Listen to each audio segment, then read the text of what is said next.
Hello friends, आप सभी लोगों का मेरे चैनल पर स्वागत है। मेरा नाम है एडवोकेट सुमित कुमार। आपको लॉ से जुड़ी हुई जानकारियाँ सुनना अच्छा लगता है तो आप इसे लाइक, सब्सक्राइब, शेयर कर सकते हैं। मैं आज आपको एक ऑनरेबल हाई कोर्ट मुंबई की जजमेंट के बारे में डिस्क्राइब करूंगा। उन्होंने क्या इंटरप्रिटेशन दी अपने जजमेंट में।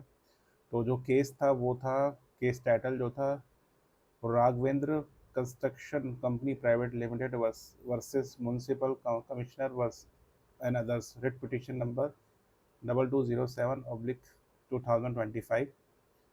ऑनरेबल बॉम्बे हाई कोर्ट ने मुंबई नगर निगम अधिनियम 1888 एमएमसी एक्ट की धारा 291 के तहत ग्रेटर मुंबई नगर निगम द्वारा नई सड़क लाइन आरएल की मंजूरी को रद्द की। कोर्ट ने कहा कि ये कदम बिना सोचे समझे उठाया गया है और जमीन मालिक के सुनवाई के अधिकार का उल्लंघन है।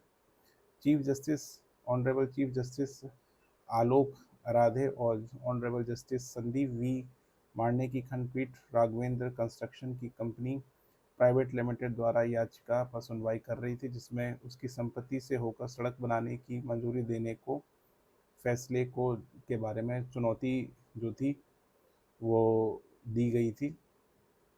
याचिकाकर्ता को जमीन पर पुनर्विकास योजना के लिए स्लम पुनर्वास प्राधिकरण की अनुमति पहले ही मिल चुकी है और निर्माण कार्य अंतिम चरण में है। हालांकि अन्य डेवलपर और सोसाइटी के अनुरोध पर बगल के भूखंड पर एक एसआरए योजना को सुविधाजनक बनाने के लिए 2024 में एक नई आरएल की मंजूरी दी गई है।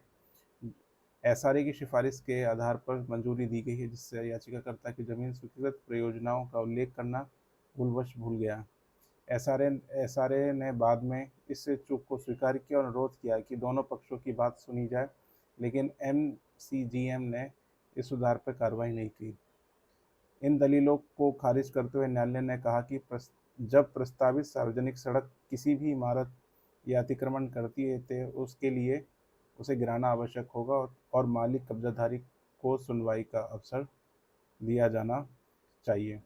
न्यायालय ने यह भी कहा कि ये प्रस्तावित सार्वजनिक सड़क किसी स्वीकृत इमारत को निर्माण योग्य नहीं बनाती है, तो ऐसा नहीं हो सकता कि नगर निगम प्रभावित पक्ष को सुनवाई का अवसर दिए बिना एक तरफा सड़क को मंजूरी दे दे।